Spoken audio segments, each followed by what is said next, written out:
I do have sort of 4 suggestions for you of how you can define your unique space in a crowded niche. And these are universal. I think anyone can and should probably use these. The first one is you can point out that there are as many people that the conventional wisdom, the typical strategy, the status quo, there's as many people that's not working for as there are that it is working for. So when you look at the self-development space and people go, oh, these are my options, there's this, that, and the other, there's a whole mass of people that those things have not worked for.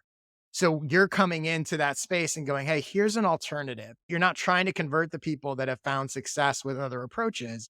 You're saying, look, Mhm. all of you Yeah. people who this isn't working for and that are still searching, maybe this will work better for you. Point that out in your messaging and your content and your everything. The second one is point out that nothing in life is one size fits all. Again, certain approaches, certain systems are perfect for certain types of people. They're not perfect for other types of people. Again, you're saying, look, there's a lot of people this isn't working for. And maybe one of the reasons is that typical thing is not working for them is because it doesn't fit them. They need something else. This is going to fit certain people that those other things don't fit. The third way to define your unique space in a niche is to point out why the current conventional wisdom or the current approaches in this space are what they are. What were the origins of it?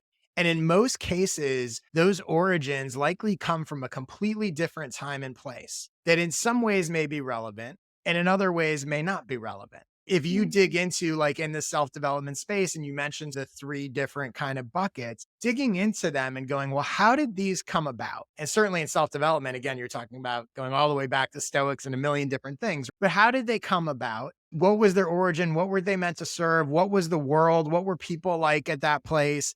And certainly there are timeless things that can help people, but there are also things that we're in living in a completely different world. So it helps you define Yeah. and carve out your space and your unique niche. The last way to define your unique space in a niche is write a list of everything you dislike about the current approaches, the current options, and maybe your experience with it. I tried this, it didn't work because of this, I did this, and I'm sure this is part of what has led to your new thing anyway. But write that down and that becomes the foundational backstory for why you're going a different route. You're not the only one who has had those experiences